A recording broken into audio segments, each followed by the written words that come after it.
All right. We're also super unprofessional. I wouldn't say that. Lies, I like to lies say and slander. casual. Well, okay, casual, fine, casual.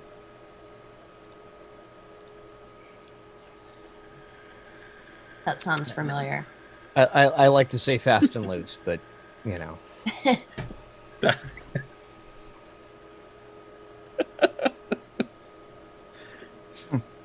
Jeez, that mate. has, yeah, that has no that's no. not my fault.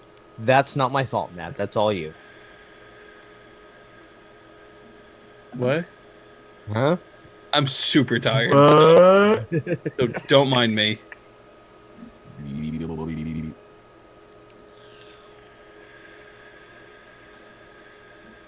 Was getting yelled at left and right today at work, so I'm I'm shot.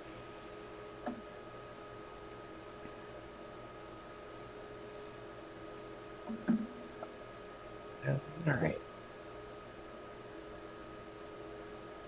Joe is muted and video off, which makes me Yeah, wonder. I think he's setting up Twitch. That's why. No, Twitch is up and running. If I don't isolate myself, I will never get a tweet out and have it coherent. So,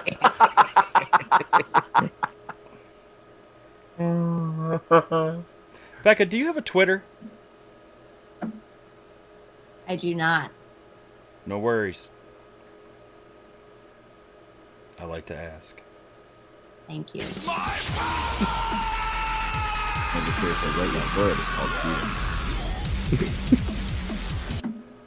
Yay! I'm glad somebody got the joke. Let's get that out of the way. Oh, are we gonna segue again completely talking about the Three Stooges this time again? Can we make that a regular thing? No.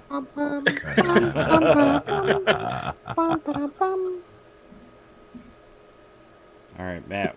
Why don't you go ahead and do the intro for us? And Oh, I wasn't prepared for that. Your camera's wonky on podcast there on stream, Joe.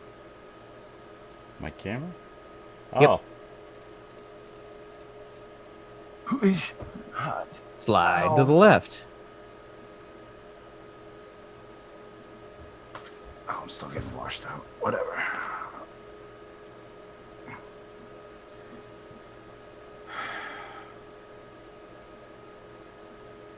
okay. Yeah, you have remnants of my fire. I like the fire. The ambiance Remnants is just. of My Fire. That sounds like an awesome metal album. That does sound like a metal album. There you go. Get it here. You know, no trademarks or anything. Fair use. Go ahead. If you want to make a metal band, rock it out. There we go. Looks like we're good. Becca, your last name Milligan? Yes. That's correct. Just making sure. I don't want to butcher it. Thank you. I did it. I butchered somebody's name on a panel once in front of 500 people, and it was not. Oh no, Matt! Why are you getting choppy? That was. Oh. That's a true story. He did do that. Still choppy. Just a Little bit. smidge. Hold on. You know, it's because you're at Star Wars right now. That's why.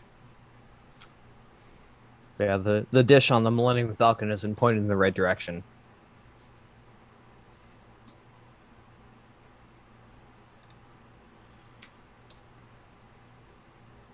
It's because he's gone a ludicrous speed. It's on the plaid. Oh, I love it. And better. Yes. Cool.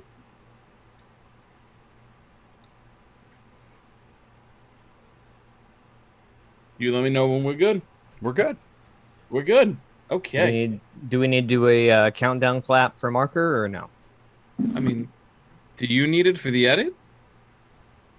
Here, hold on. See this? What's that? What is that? There we go.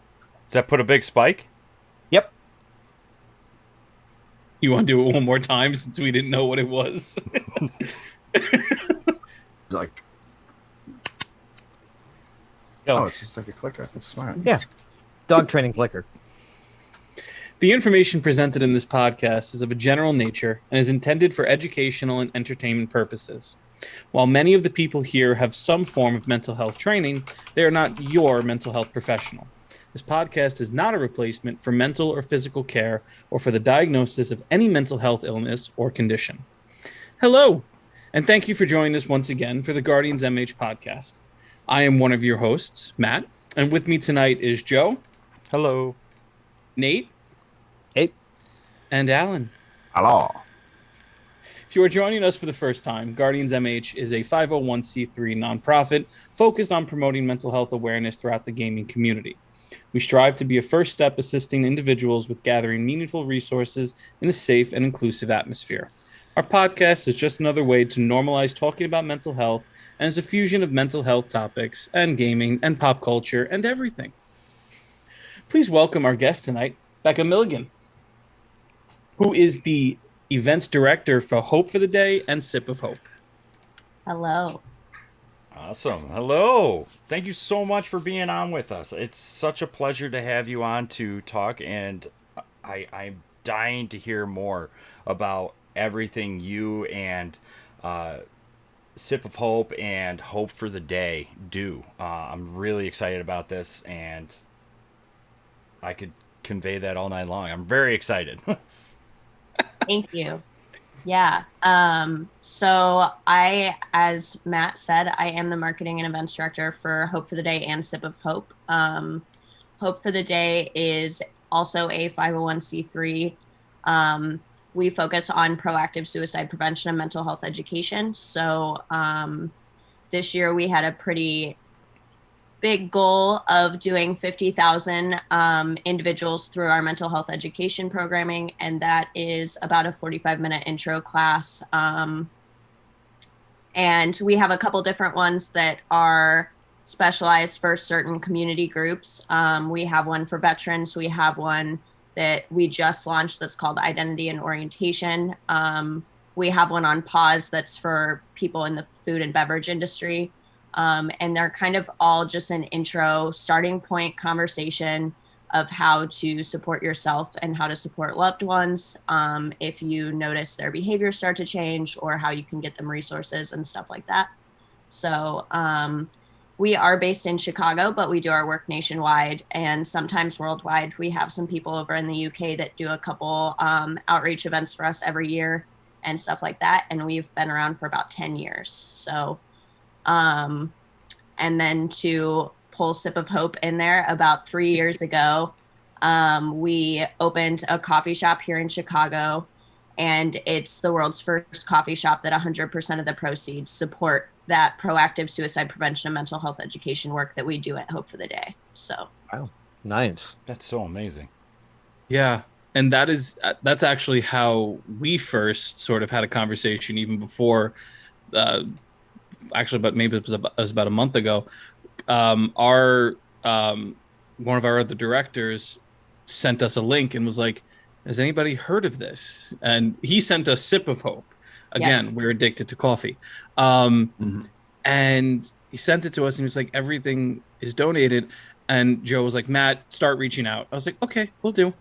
And then just as I did some more research, found out that it was connected with Hope for the Day. And when we were talking initially, not to break the fourth wall, but when we were talking beforehand, just that whole idea of the education aspect of it is amazing, right? And now as you break it down even more, it's so specific and geared towards several different populations. What caused that, or why that direction? yeah. You don't see that often. That's why. Yeah, and we're not even there yet. We have a few, but that's definitely, we have a list of programming that we would like to create to help in those certain communities too, in some other communities that we don't have them for yet. Yeah. But kind of just the fact that we doing our things we don't say is our general programming, that's the name of it. Doing that programming in different communities and in different settings, or over Zoom over the last year or two, and just noticing, obviously when people come from different backgrounds, or they work in different industries, or they live in different places, each one of those circumstances comes with a totally different experience with their mental health. So the way that you talk about it, the way that you approach treating it, the way that you do any of that stuff is totally different. So having somebody being able to talk to you who is coming from your community, has a little bit more experience with maybe not those specific struggles, but more similar struggles than any normal person might. It's a little bit easier to open up. It's a little bit easier to start those conversations and feel like you can take that first step on your mental health journey. Yeah, absolutely. It's a connection. It's just that human connection to a specific situation, right? Absolutely. I got first introduced to something similar to that working within substance abuse, right? All of any patient that I met, the first question was, well, did you do drugs? And I would be honest and say, no, I didn't. And you sort of saw right there, like, not necessarily a full-blown disconnect, but it's like you don't know exactly what I fully went through. And Yeah, peers, yeah, then peers were introduced, and those either in long-term sobriety and recovery came around to facilities to help and assist and sort of bridge that gap, so to speak. And it was amazing to watch. Yeah, it really does help bridge, like make that connection with the rapport right from the start. Because if they lose that connection, they're gonna, like you said, have that disconnect. Like, you don't know what I'm experiencing. You don't, you're not on the same page, and they'll all automatically be separated from that, not be willing to listen to what you have to say, or follow through with any next step. Yeah, even to a certain level defensive. No, so it's amazing to see all the different categories that you are hitting and then are looking to build up further programming with. That's amazing. That's Yeah. amazing. Yeah, absolutely. I'm excited to see where they keep going from there. Yeah. Yeah, my ears perked up because, like, Gesundheit. Thank you.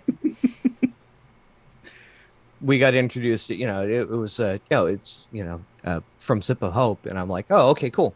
That's great. I looked a little bit into it. Gesundheit again. And then you started mentioning the food and drink industry, like all these other industries, and it's like, well, that makes a whole lot of sense to me, and that actually, like, again, my ears perk up and go, that you're really dialing in. Yes, absolutely. And a really cool project that we've been working on the past couple of months with the food and beverage industry specifically. We're actually doing a craft beer project right now, which is a very interesting intersection to be in. Even when we put that first post up about the project that we were doing and we put it up on our Instagram, we got a lot of backlash for it. And those comments were fun to read because people instantly go to, like, how are you going to do a project in the alcohol industry when you claim to be a mental health organization? And so our partnerships person was just, he was having a heyday on podcasts. They did a podcast. I don't remember who he did it with, but they basically did like celebrities reading mean tweet style. Oh God! Oh, that's wicked cool. He was reading, and it in a little bit more of a professional tone. So he's reading the comments and then he's answering them as like, I know that you're being sassy when you put this on our post, but this is the actual answer and why we're doing it. And now please let me know if you have any additional questions. Right.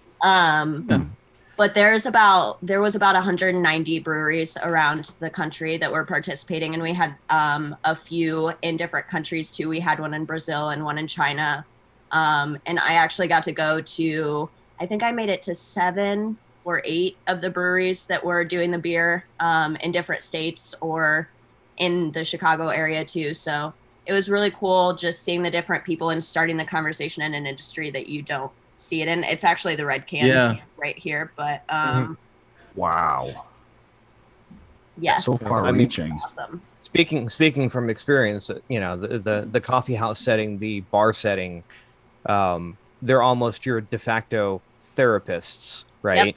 exactly. Mhm. Oh, I get what you mean. Okay, I didn't have that association immediately. Like, wait a minute. Oh yeah, the bartender. Yeah. Yeah, yeah. Bartender knows all the stories. It Mhm. is it is so my where I work now is primarily with substance abuse, so I can understand. I'll play. I'm perfect at playing middleman. I understand where some people might be coming from, but here's the thing: breweries are popping up everywhere. Yep. Oh Right. yeah. The fact that there are three where I live in Staten Island, which is small enough to begin with, is insane. So, and with those places come a bit of a community, and they come a it becomes almost like a safe haven for a lot of people to go, right? And here's the thing: if you're drinking for social reasons, that's fine. You're doing it safely, you're doing it responsibly. That's the one thing. And the fact that we can throw in a little bit of, hey, by the way, the beer that you're drinking and enjoying also goes to an amazing cause, that serves dual purpose right Yes. then and there. Yep, for sure. Mhm. Like Nate was saying, same with coffee. It's the connection Yeah. point. Some people want to go to a coffee shop to catch up with their friends. Some people want to go to a brewery and have a beer with their friends. There was a couple non-alcoholic breweries that also participated in the program, so that was a cool spin on it. Mm-hmm. And then also all of the canned beers all had resources and stuff on the labels and stuff like that. So Amazing. Oh, that's it brilliant. was, yeah, it was a lot more of like a we Hope for the Day's whole approach is like we meet people where they are, not where you expect them to be. Right. So we're gonna meet you in a brewery because sometimes a brewery is where you are, and that's Mhm. not for some Mhm. people. Yes, maybe that is something that is more detrimental to their mental health, but for some people, that's the way that they take the cap off and release a little bit of pressure. Right. So Yeah. we have to accommodate those people too. If we said just because you work in alcohol, you're not allowed to talk about your mental health, then we're leaving out an entire community, and that's not fair either. So Very Huge true. community. Yeah. Yeah. The nightlife is not filled with those who are abusing alcohol Yeah. or A lot. drugs. right. The everyday nightlife is friends getting together on a Friday night. That's the typical. There is cases where the intersections will always cross, but it's a large, and I'm trying as you can see, I'm treading my words carefully too. But you know what it is? There's a large majority of people who are addicted and who do need help and need resources as well too, and they're out there. Sometimes it just takes a little bit of work to find them, but that's why we do this actually, because we give those resources too. Yep. But what you're saying is something different. You're providing a product that is sought after by average everyday consumers, and this one just so happens and will provide resources and support within the same token. So it's two different categories that you're going for that category. Now, when you go to these places, is it general like awareness and resources, or are you holding a workshop in like said breweries and stuff like that? So the way that this worked, we actually were not pushing the sale of any of these beers. We were Hmm. pushing the project that the breweries were participating in. And we did not tell the breweries that they had to donate to us, that they had to donate a certain amount, that they had to do any certain Mm-hmm. piece of the project. We provided them with you could do up to this or at a minimum this, and we kind of let them do what they wanted to do because they know what they do best. So when it came down to it, a lot of the breweries chose to brew this beer for the month of May for Mental Health Month. um, and some of them still have it. I've still seen a couple beers popping up here in random cities, but all of the brewery staff was given the opportunity to attend a couple different mental health education sessions that we did just for them, for their brewery staff, management, kind of the people who are behind the scenes, and then at a couple breweries in the area or people who requested that they wanted to do an event or something like that. We tried to do and be at as many of those as we could. But outside of that, it was a lot more about getting the resources out there and starting those conversations in such an unexpected place. That's great. I love that. With doing the classes, is this staff members with Hope for the Day, or is it outsourced through, I think it's called peervention.org? So Peervention is actually all of our education listings. That's where they all go. We call all of our mental health education programs Peervention because we're not professionals. It's peer-to-peer. We have training, just like the beginning of the podcast says, we have training, but we're not clinicians. So it's very much so just that opening the door to that conversation, teaching people where to go if they need the resources and that first step. So that's fantastic. That's fantastic. I'm really interested in the forgive me. There was one that really stuck out with me. It wasn't on the main site, but it was a yoga and mindfulness focused class. I might be in on that one because I'm really curious about it. It's piqued my interest. So, could you maybe tell a little bit more about what that one is? I know we touched on the veteran focus and first responders and the general self-care. What's that one really? Obviously, it's yoga. And can Joe do it on stream? The answer is yes and yes. Absolutely. So that program specifically is called Breathe for Hope.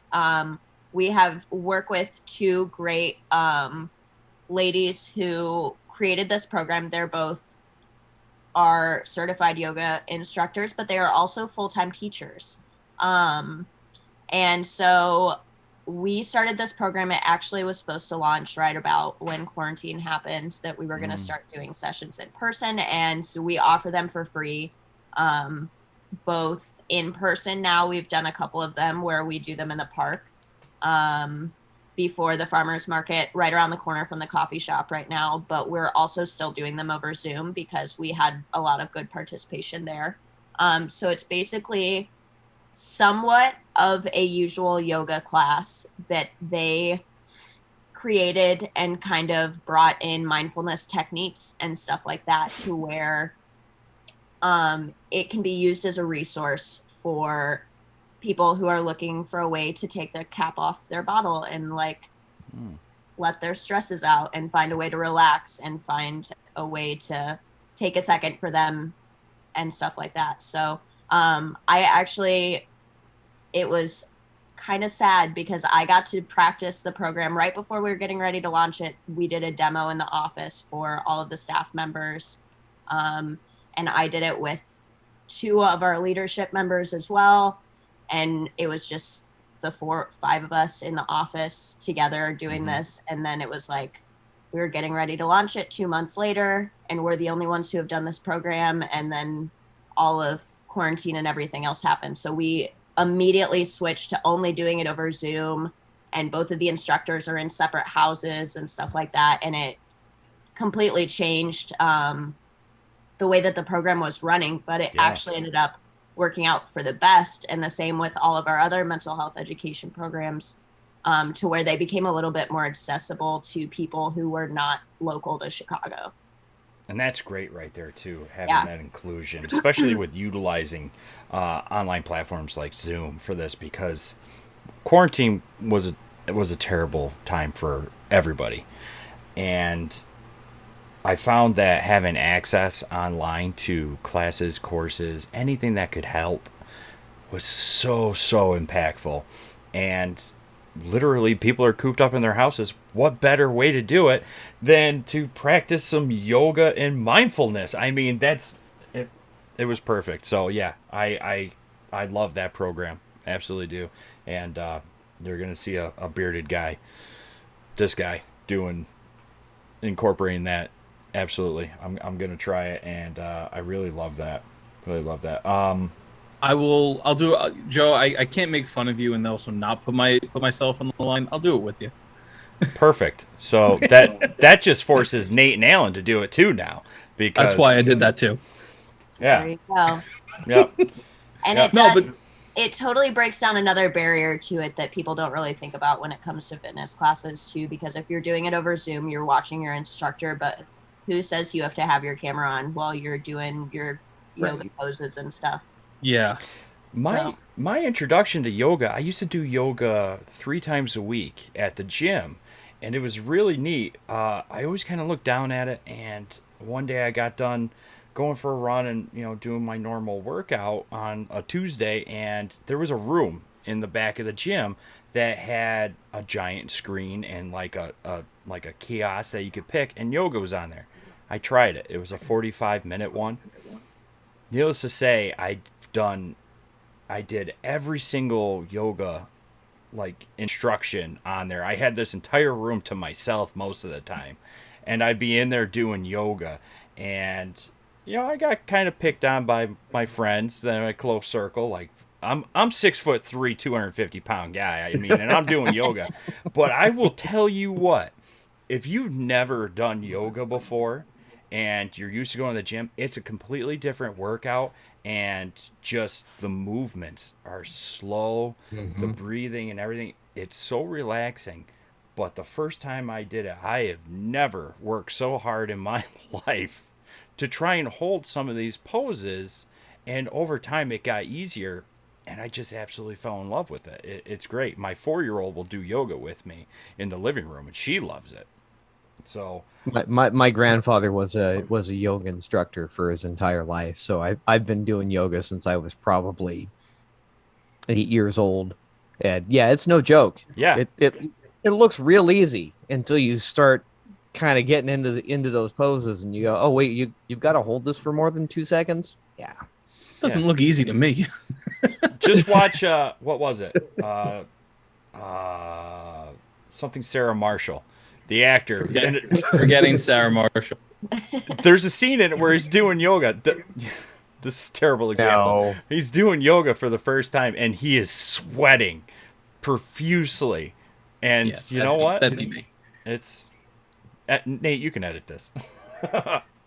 But no, it's really great too, because people can register to these classes, and they're free. I mean, there's nothing better, and it's one of the beliefs that we have is providing free resources for individuals to give them that opportunity to get something truly meaningful that'll benefit them in positive ways for mind and body, through our mental health kits, and we're going to be doing classes and sessions online as well. I'm a certified QPR suicide prevention instructor, and Matt's going to be doing some classes, and we have a course load that we're putting together to launch at the end of this year, beginning of next year, for people to take advantage of outside of our in-house team members, where they have access to all these. We've partnered with Psych Armor to do trainings and learning to help support veterans that are coming in, reaching out for support, to help guide them to meaningful resources and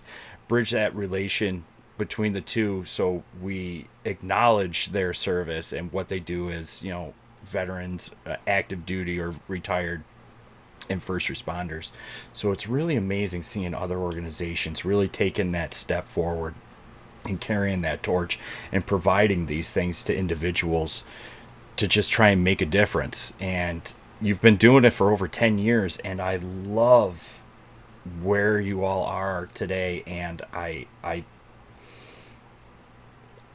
can't figure out how much more we can try and support what you do, and try and all of us grow together, because no one's a one-stop shop. And I know I've looked at the site and seen that you do point out other organizations that have specific focuses, and it's really great when organizations and groups that have an impact like this can work together, and it just makes a better community for everybody in each community. And I've never seen a focus in the like restaurant or beverage side.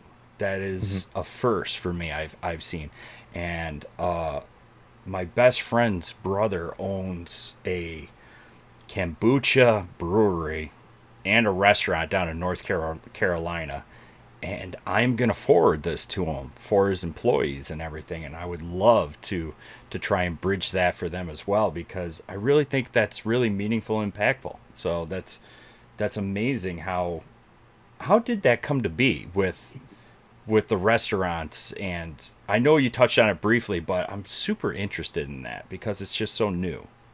Yeah, so that program is called 86 The Silence. And if you have worked in the food and beverage Oh yeah. industry, that resonates with you. And that's it, kind of is my favorite naming that somebody came up with for sure, because I was like, yep, I've been there. Um, and it feels like the inside joke, right?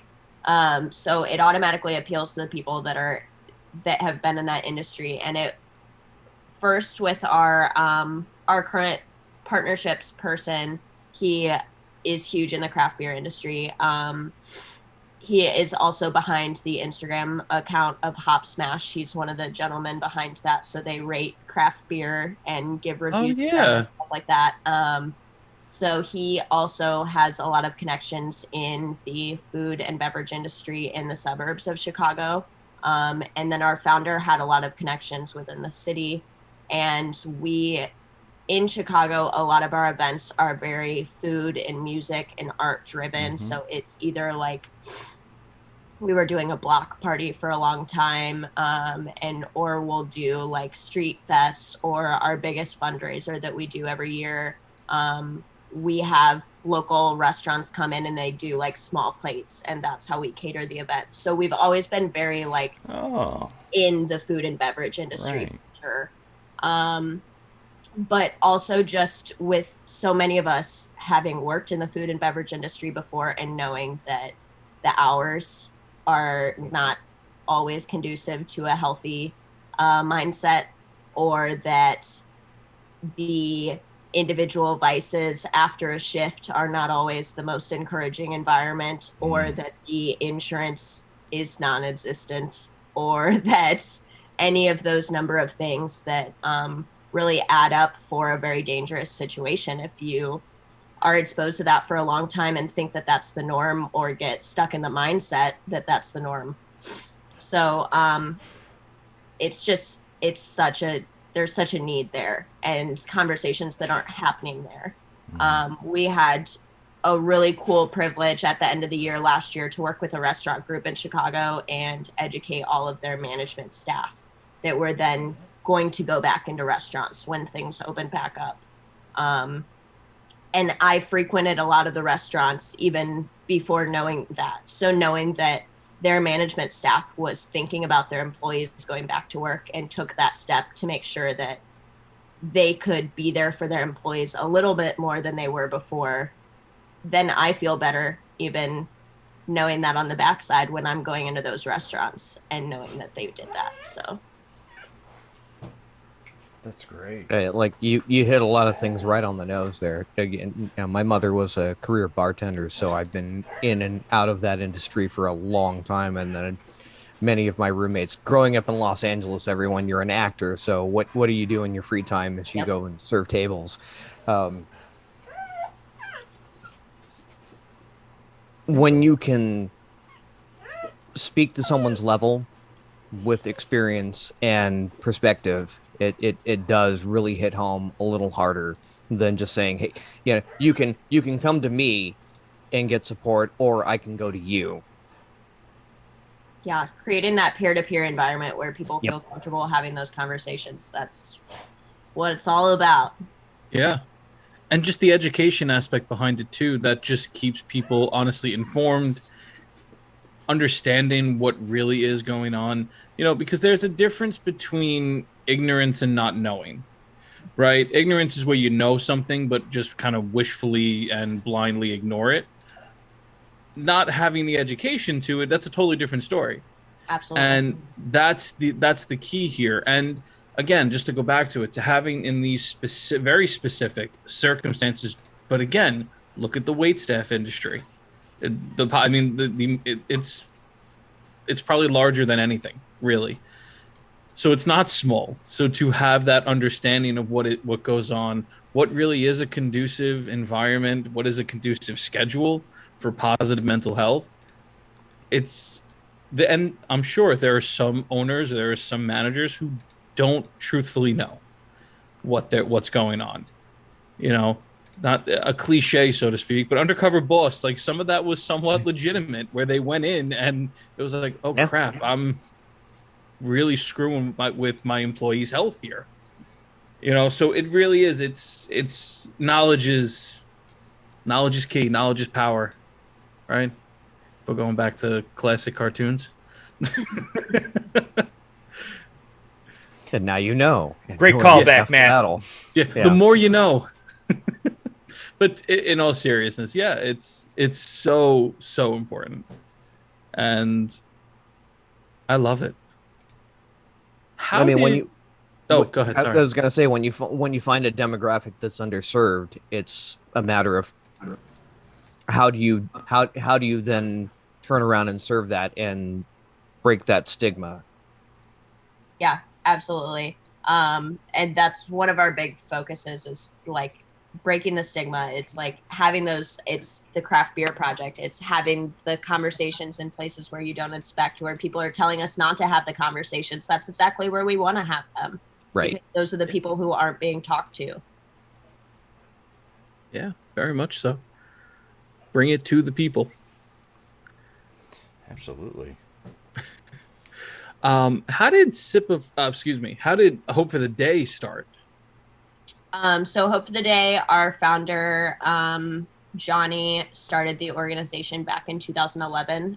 He was a concert promoter and worked just booking small punk shows and stuff like that. And then he started passing out flyers and he started getting more attention. And then he started getting asked to speak before the bands would come on. And then he was friends with a lot of the bands. And then we were out on Warped Tour for, I don't know, 6-7 years, something like that we went out on the entire tour, and he was gone all summer. And I remember starting as an intern and I started in January of back in 2016.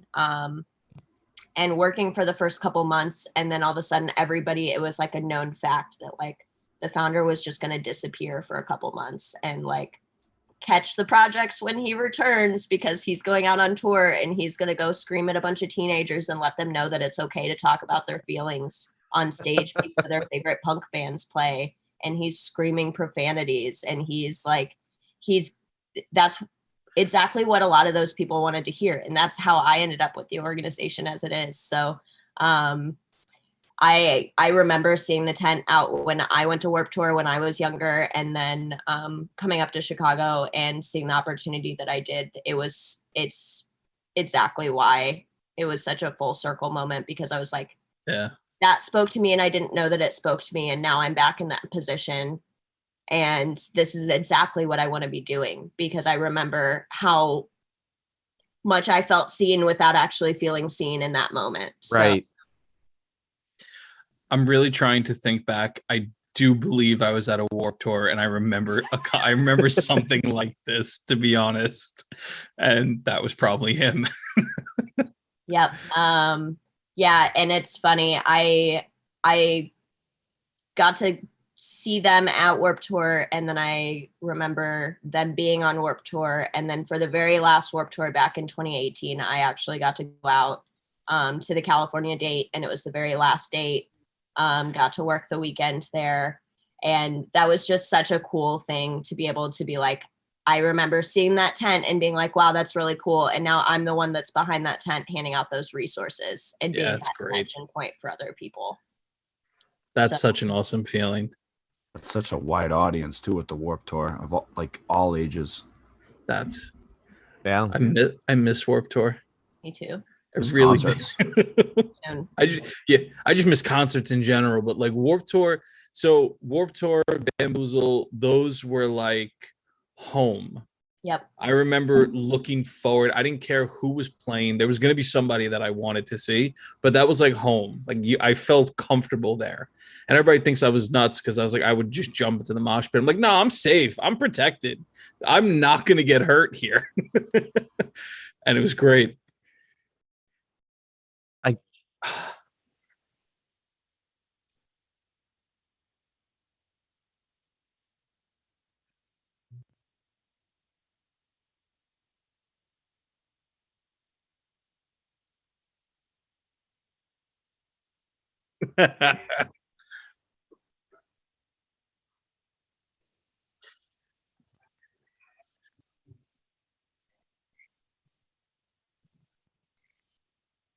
All right, red jumpsuits there. If we leave 15 minutes early, then we can run and see. I want to say Simple Plan because I'm pretty sure there was one where they were both there.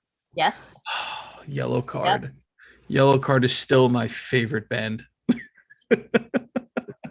They're awesome.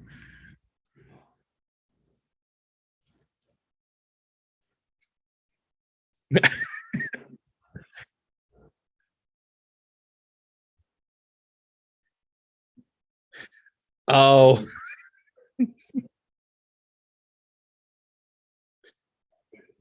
Yep. I know what you're talking about too.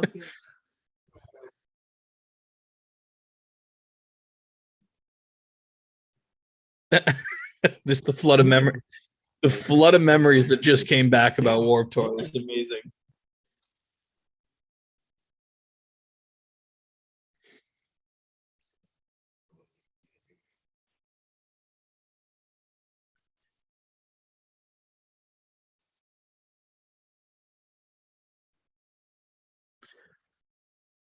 But again, it's the idea similar to where we go as far as like conventions, PAX, GCX. It's the same sort of feeling, just less music. It's more it's the feeling of community. It's the feeling of being around people with the same exact interest, right? And you're there to see somebody, and there's also thousands of other people who are there to see somebody. It is just an amazing. I still want to do like a research study or just a paper on the psychology behind mosh pits because it's just something I grew up loving. Yeah, yeah. I do mean it. You will not. I guess it depends on the concert that you go to. If it's a good old punk rock concert, you're not getting hurt in that mosh pit. You're protected. You go down. Okay. Short story. I was in an anti-flag mosh pit. I think it was at Warped Tour. I got this. I am big. I got smashed by somebody. I went right to the ground. Guy picks me up, stops the pit, picks me up, looks at me. Are you okay? I'm like, yeah. Throws me right back in. Right. But it's just I don't know his name, have no idea who he was. But again, it's that sense of community where we're going to make sure you're okay, but we're still going to continue having fun. And if I were to tell, and I'm sure if I were to tell him like, nah, I'm not feeling good, he probably would have walked me out and brought me to EMT. For sure. So like, it really is such a sense of community there. And again, to have the resources that are readily available there for everybody, again, you're meeting the people where they are. Absolutely. So hence why I just love mosh pits.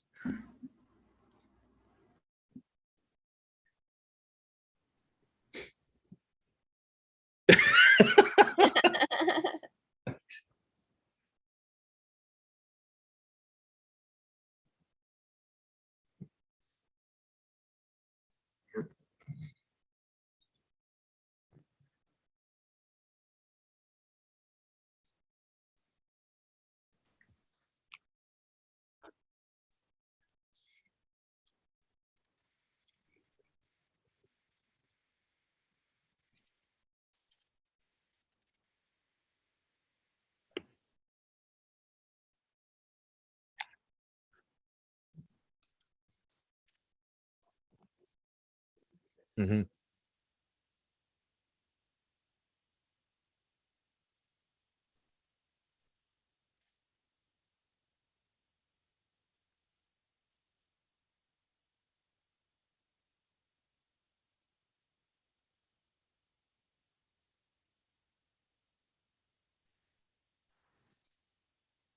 So on the Hope for the Day side, what is coming up for us is a lot of, we're going through a lot of organizational change right now. So we are shifting around positions and making sure that we have the right infrastructure to continue growing the way that we are.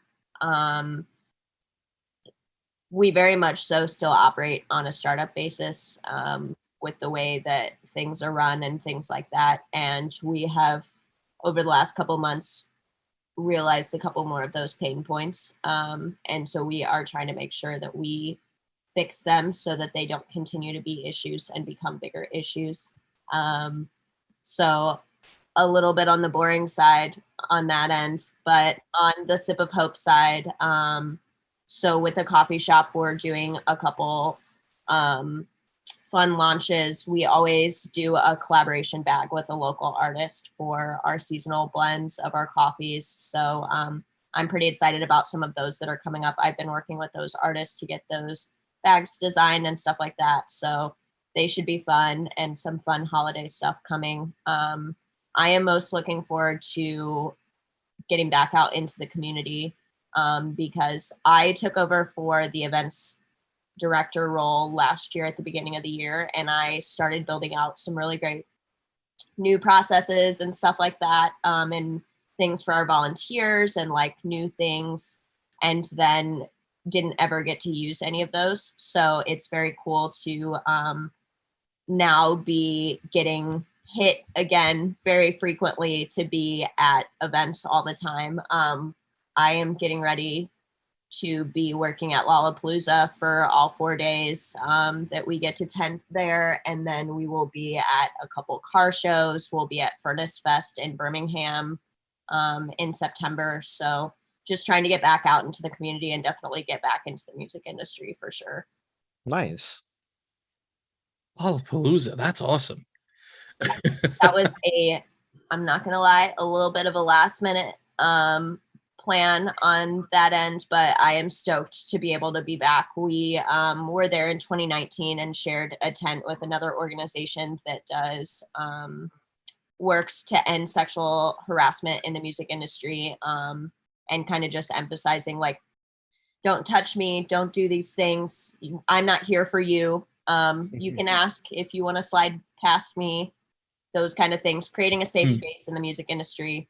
And so establishing really cool. boundaries in general. That's exactly. So it's very cool to be able to share a tent with them and create an experience for the fans and the people that are attending the festival, to provide resources, but also just really emphasize that point across the board and remind all the attendees, hey, we're all here for a common cause, but we're also all treating each other with respect.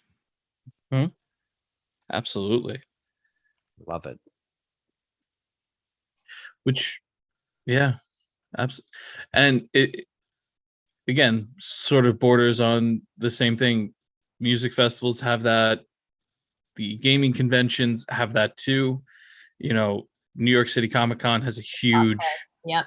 Yeah, exactly. They have a huge sign, you know, just because somebody's your favorite character, please don't just start asking and pulling them for pictures.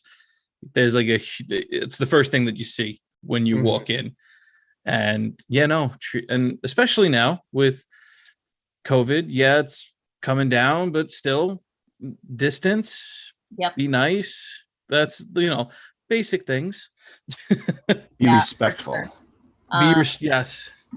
Yeah, we actually do C2E2 here in Chicago every year. So that's one of the first events that I got to work for Hope for the Day, and I work it every year on purpose because I'm not I've never been to a Comic-Con before or anything like that, and then being able to go see that and also be something that people didn't expect to see there is a very cool thing. So it's a cool experience for sure. I've heard C2E2 is a blast though. I've heard it's a lot of fun. Yeah, that's a cool. I want to go to that one for sure. For the uninitiated, what is C2E2? So it's a good question. I don't know exactly what it stands for. I just know. I know what it stands for either. Comic Um, Chicago Comic, Edit Chicago point. Comic and Entertainment Expo. Okay. So 2 C's, 2 E's. Gotcha. Yeah, That's Gotcha. Like Vegas. E3 out here. Yeah. right.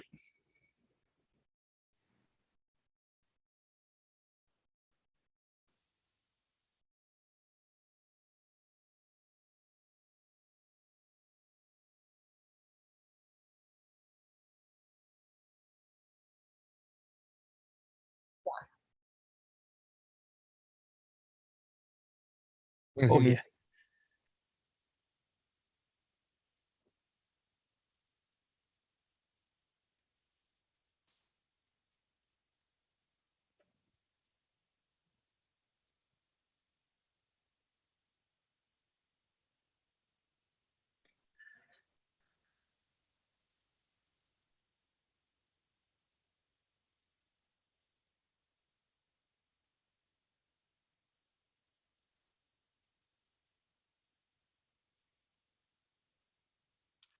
Oh yeah. It's in a it's a production. Yep. It is a full blown production. New York Comic Con and C2E2 actually celebrities come out. You get first releases of whether it's comic books, whether it's video games. It's like the first of everything comes out there. So it's a production. It's intense. And yeah, yeah. And then on top of pre-COVID, you got about 25,000 people in a convention hall. That's ridiculous. Which think about it now, like that's not even a thing anymore. Like that's scary to think about now. Yeah. Yeah, my 2019 was my first year leading the charge on our being at C2E2. It looks like the attendance in 2019 was 90,000 people. And so we were there for 3 days, I believe.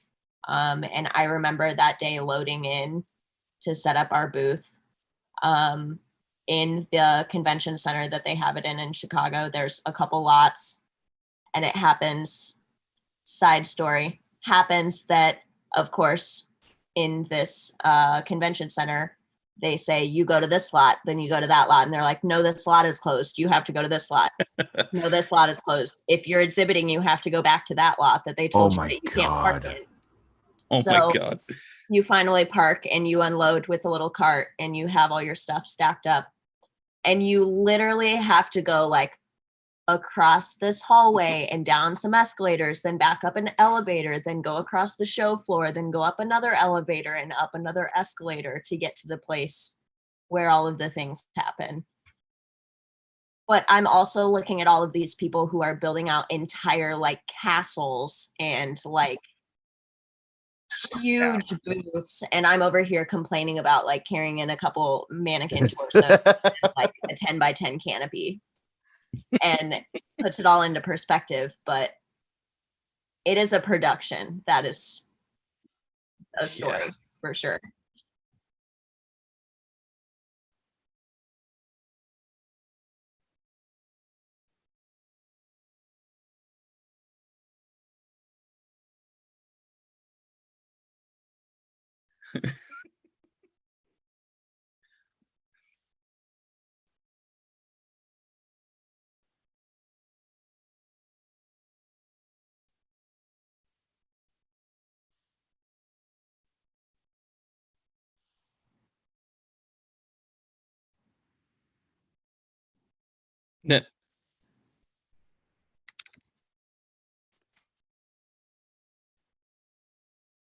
Mhm.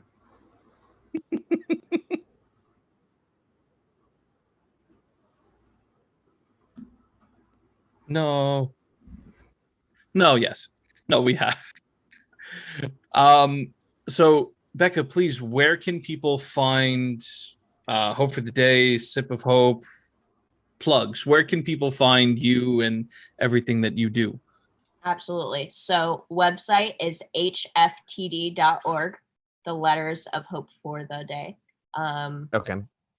So And then all of our tags on all of the social medias, just Hope for the Day, sipofhope.com. We are currently on Sip of Hope, pausing production for a little bit. We ran into a little bit of a situation, so we're catching up on orders and getting that stuff out, and then we will be opening the orders back up here hopefully soon. But outside of that, the coffee shop is open if you're in Chicago, and sipofhope.com, Sip of Hope on all the networks too. Awesome. So do You I. know what coffee place Me I'm going too. to when I drive my family out there? Yeah. The And coffee that shop brings- is definitely my baby, so next time you are here, give it a visit.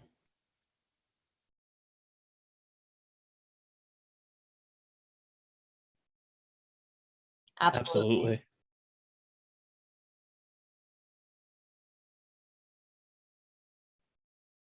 That would be And just- awesome. And just the Meanwhile, smell of I'm just fresh gonna have to wait coffee. till you get out to LA sometime. It's a long trip too. for me to Chicago at this point. Okay. So I'm doing intro and closing. You don't pay me enough. Oh crap, I went up. I thought it was just the pay. Anyway. Are you charging him rent for your basement for all the stuff you're storing for him? I can't complain after what he's just recently showed me, so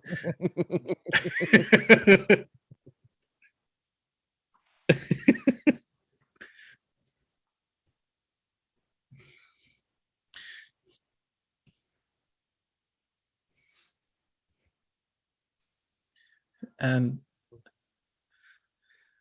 they are.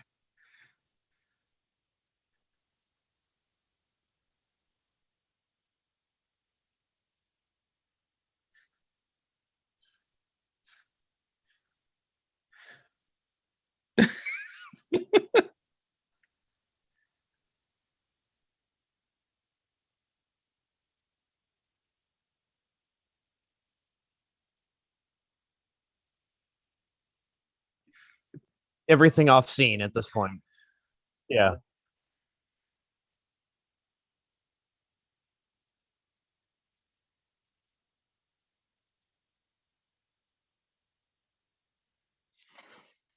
Oh yeah.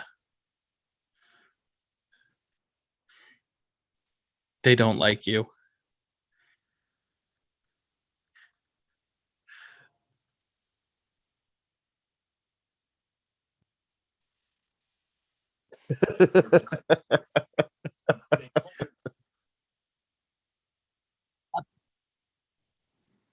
That's when you know is when, Yeah. when they're finally like, can you go to the back door? Doorbell, please. Stop coming in here with all of those. So I think you have this too, Joe, but so you can have USPS pick up like packages too, as long as they're under a certain weight. And these are very light. So I had like 50 out there one day.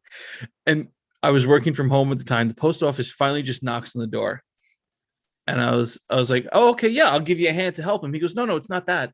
What the hell are these? Like, he was just like, what are you doing here? And then I gave him the whole spiel, gave him the business card, and he was like, okay, this is kind of cool, thanks. And then just takes everything. So remember when we said side tangents? This is one of them. So on that you note, gave him a kit, right? I will now. I don't have any of the regular ones. Never mind. Thank you all for listening to the Guardians Mental Health Podcast. If you can, Start please that leave over. us a review. All right. Thank you for listening to the Guardians Mental Health Podcast. If you can, please leave us a review on iTunes, Podbean, or wherever you listen to your podcast. It helps spread the podcast to others who may not have heard of us. Keep up to date with everything we are doing over at guardiansmh.org. Follow us on Twitter at guardiansmh. Feel free to join our partner Discord server at discord.gg/guardiansmh, where we provide peer support, mental health resources, and we're just cool people. If you are involved right now with PAX Online East or just PAX Online. We are fully in their server, providing resources as well too. So come and say hi. We're in the diversity lounge. We're in the chill room. Come and say hi to us. We're all in there. Feel free to help keep the lights on, or in this case, Discord running. Feel free to donate to our nonprofit over at tiltify.com at GuardiansMH. And if you want to help continue to support all of our mental health kit initiatives, feel free to help and donate over at patreon.com/GMH mental health kits or coffee at coffee.com/GuardiansMH. I think that's it.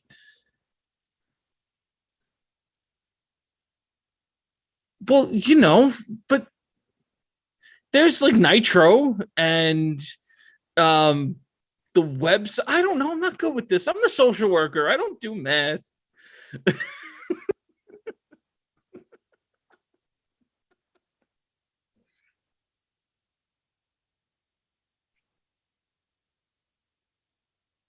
Yes.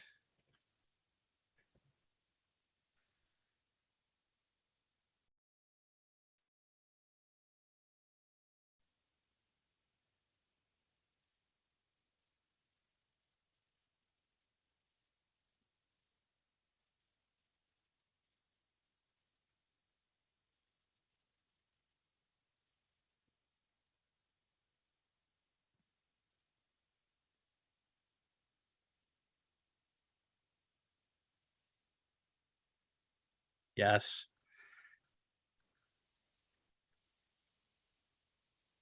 Bye. Who are we rating before we just sign off? Recording Did you- stopped. Did Joe Recording just stopped. sign off? Agent Oh, you're gonna Orange is cut out on. that content? I can't. Oh man. But yeah, this is where the fun stuff Hey, happens. Hey, you.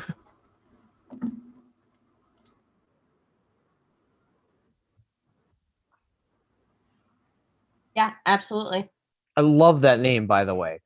I love 86. Right? Pretty proud of that one for sure.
Yeah.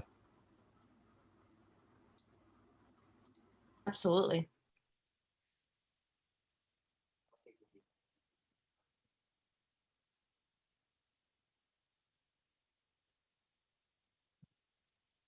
Oh, is it?